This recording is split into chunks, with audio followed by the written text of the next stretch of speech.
Ketemu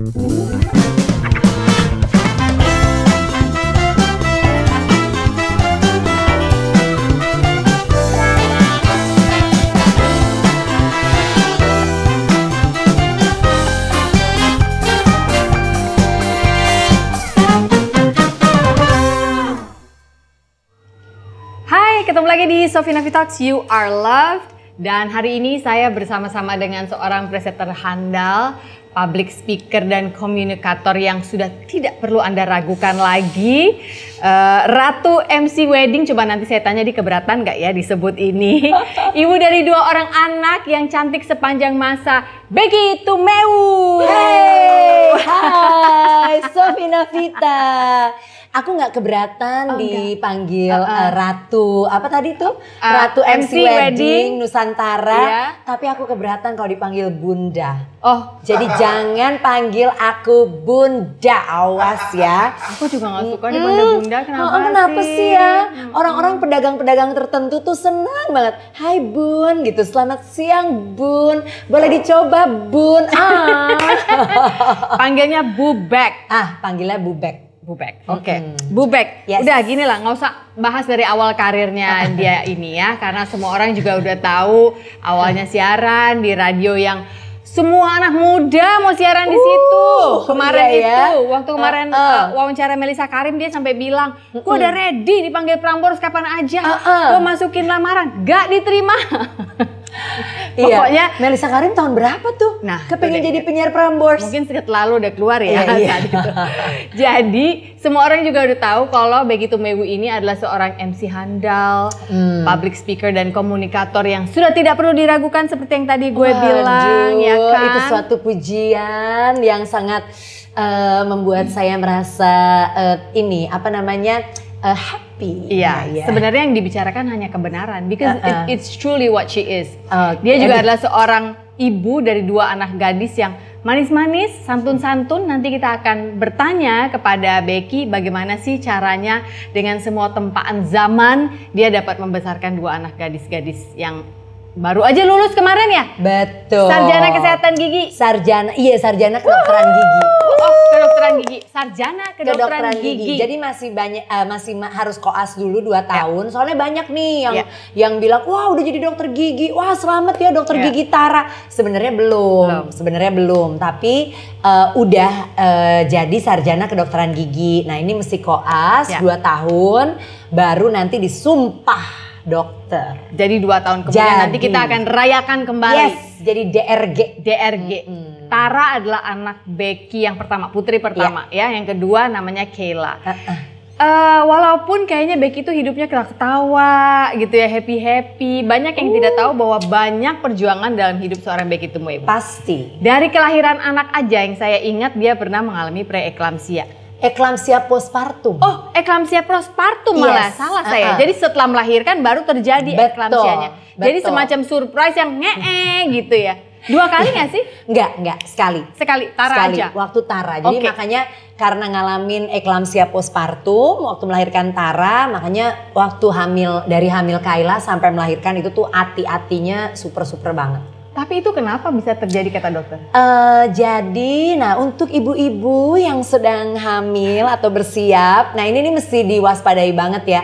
Waktu itu kan Sof sebenarnya juga kayak gue kan baru ya pertama kali jadi mau punya anak, mau jadi ibu. Padahal udah ngebaca buku yang dibaca oleh sejuta umat kalau lagi hamil mau melahirkan, what to expect when you're expecting. Tapi tentang eklamsia ini memang kelewat. Dan waktu itu informasi tentang eklamsia, sekarang kan banyak ya orang udah mulai tahu, preeklamsia apakah itu. Nah, eklamsia postpartum orang tuh lebih jarang dengar. Nah, yang saya alamin waktu itu adalah eklamsia postpartum. Jadi kita bedain dulu biar mereka nggak bingung. Kalau preeklamsia itu adalah darah tinggi yang terjadi pada saat kehamilan. Jadi jadi eklamsia, apakah itu? Eklamsia adalah satu proses lonjakan tekanan darah ya. Jadi yang biasanya segini kok jadi tinggi gitu. Nah biasanya ini terjadi dan hanya terjadi pada saat kehamilan. Oke, dia nggak hamil nggak ada. Nggak ada ya? gitu. Jadi memang ini masih misteri gitu. Kenapa ya kok bisa kayak gitu? Tiba-tiba. Nah yang terjadi adalah itu eklamsia. Nah eklamsia ini ada dua, ada preeklamsia. Lonjakannya terjadi saat ibu tengah hamil sebelum melahirkan. Nah, eklamsia postpartum lonjakan yang terjadi saat sebenarnya bayi sudah di luar. Jadi artinya waktu itu kakak Tara udah lahir. Udah gitu. Nah, jadi setelah Tara lahir sebenarnya ya mau dibilang mau praktek ya terlalu gimana ya, tapi sebenarnya iya sih gitu karena pihak rumah sakit, pihak dokter, pihak para bidan dan perawat waktu itu nggak ada yang kepikir bahwa jangan-jangan ngalamin yang namanya eklamsia. Jadi lo dicuekin gitu, bukan dicuekin, didiamkan. Iya, jadi kayak padahal tanda-tandanya jelas tuh. Waktu itu kan gue nggak ngerti. Ya. Jadi tanda-tandanya jelas. Tanda-tandanya adalah satu, dada sakit. Karena apa? Kan emang tekanan darah mulai tinggi kan dada sakit. Iya. Kalau kita mau stroke atau apa amit-amit ya gitu. Kan emang dada tuh kayak sesak ya. Nah itu dada sakit. Waktu gue bilang aduh dada sakit. Waktu itu masih di ruang pemulihan. Bidan atau perawat di situ mengatakan ibu ini bukan dada yang sakit. Ini tuh perut ibu rahim tengah kembali mengecil. Can you imagine? Yeah. Nah ya udah deh ya. Ini it's all about care and communication sih. Yeah. Nah terus habis gitu pusing dong kepala. Iya dong tekanan dan darah pusingnya makin tinggi biasanya kan. di bagian belakang. Waduh udah bukan gak ngerti lagi deh. Sampai udah gak kedetek pusingnya mau bagaimana gitu ya. Senut. Gak muter ya, senut.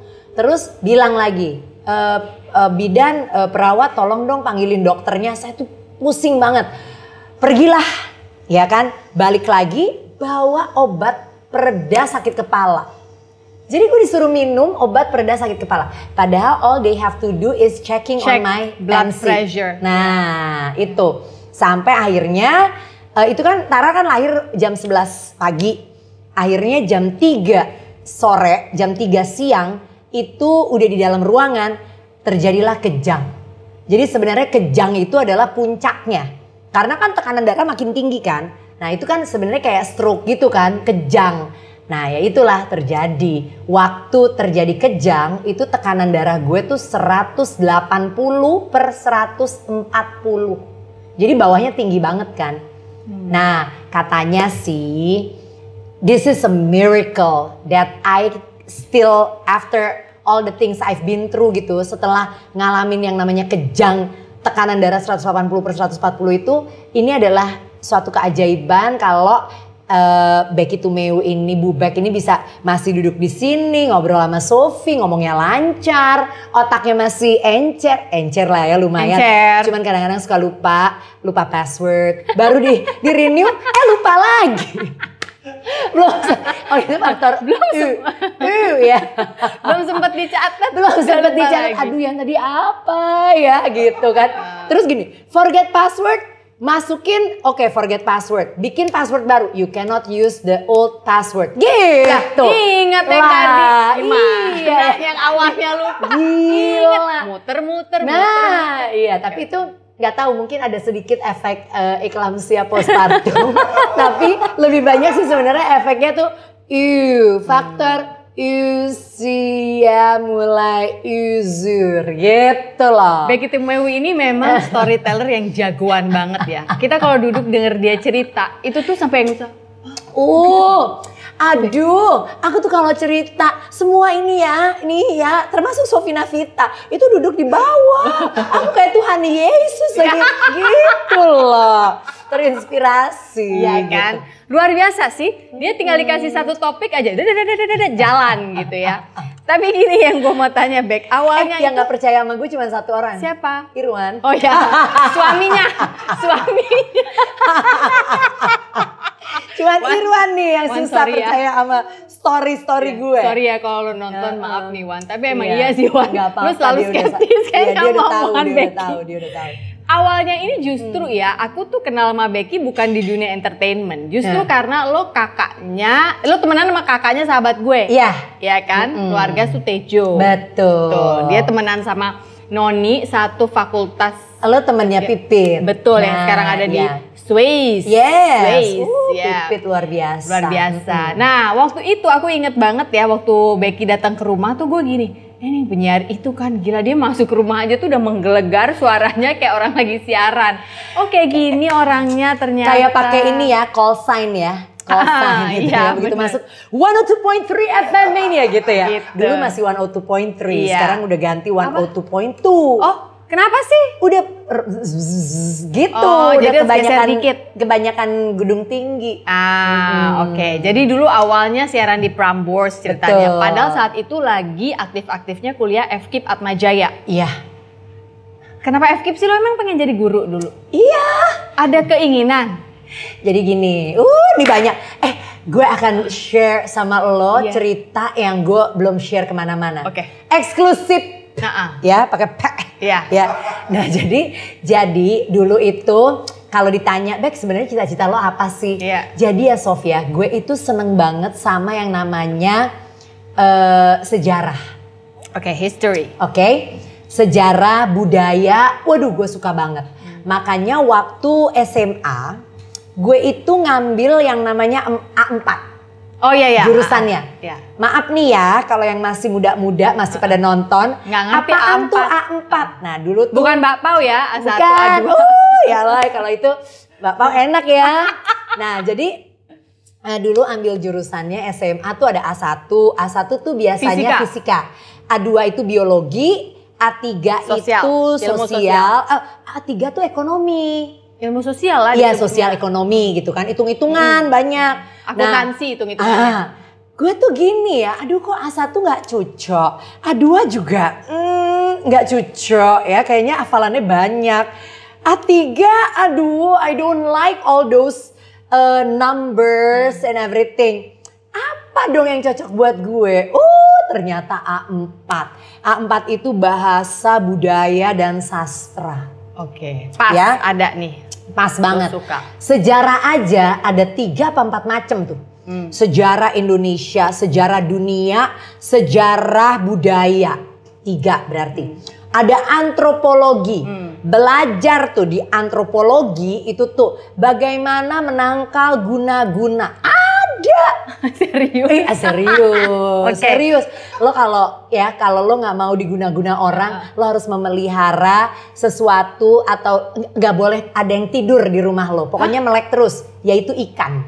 Oh iya ikan nggak pernah tidur. Dia Iya, nggak bakalan benar. tidur tuh, dia nggak merem. Ikan. Ikan. Nah, terus lo kalau mau menangkal guna-guna misalnya gitu ya. Katanya si ilmu antropologi nih. Lo nggak boleh tidur tuh ada kolongnya. Jadi tempat tidur lo tuh Harus kena lantai. mesti langsung di lantai. Oh. Gitu Atau katanya. taruh-taruh aja kotak-kotak di bawahnya buat nyimpen-nyimpen sepatu. Nggak bisa. Kenapa enggak? Nggak bisa. Gitu. Oh. Pokoknya gitu, nggak boleh ada ruangan gitu katanya.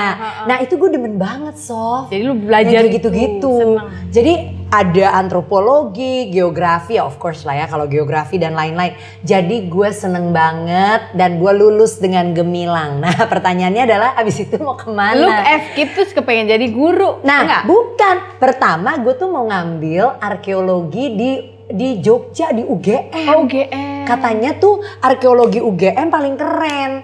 Nah ini ada pengaruh karena gue suka sekali nonton Indiana Jones. Oh oke. Jadi pada zaman itu Indiana Jones, keren banget kan. Nah jadi gue tuh cita-cita gue cita-cita gue mulia.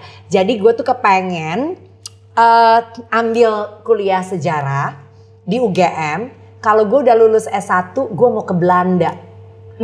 Untuk mempelajari laporan-laporan perjalanan supaya nanti abis itu gue mau bikin buku panduan sejarah untuk anak-anak SD di Indonesia. Oh gitu cita-cita mulianya. Kan perhatiin deh, buku panduan sejarah itu kan yang ngarang orang Indonesia. Iya. Kita kan nggak tahu yang sebenarnya. Iya. Tapi kan kalau laporan perjalanan, oh beda. iya dong dari orang-orang Belanda. Kebanyakan kan orang-orang yang kolonial ini loh, ya yang mencari lahan baru.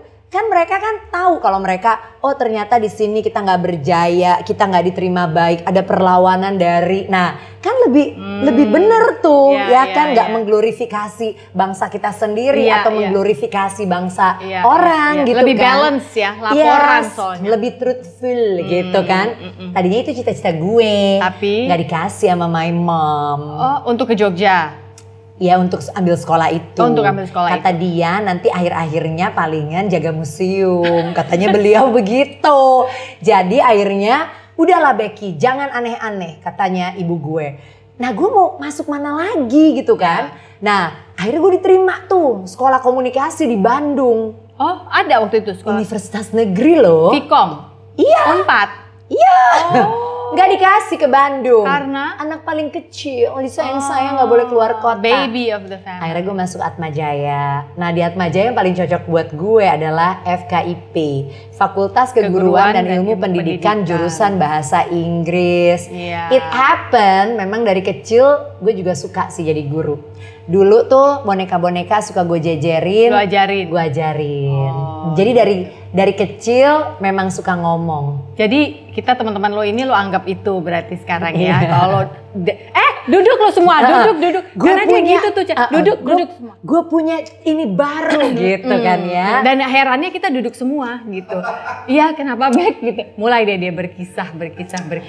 Nah itulah gitu Sof. Itu sebenarnya aslinya. Tapi waktu lulus dari FKIP itu lo gak pernah jadi guru? Apa sempet praktek karena buat ujian misalnya? Sof, gue tuh guru, gue tuh dulu pernah ngajar di SD namanya SD Abdi Siswa.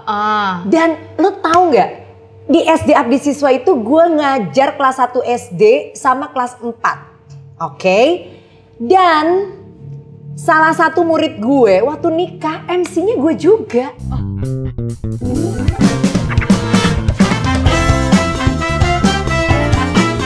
Sampai pernah juga bikin album tahun 99.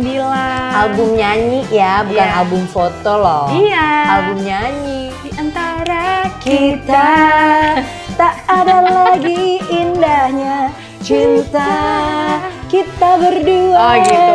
Oh gue dan Erwin, we decided to be not together anymore.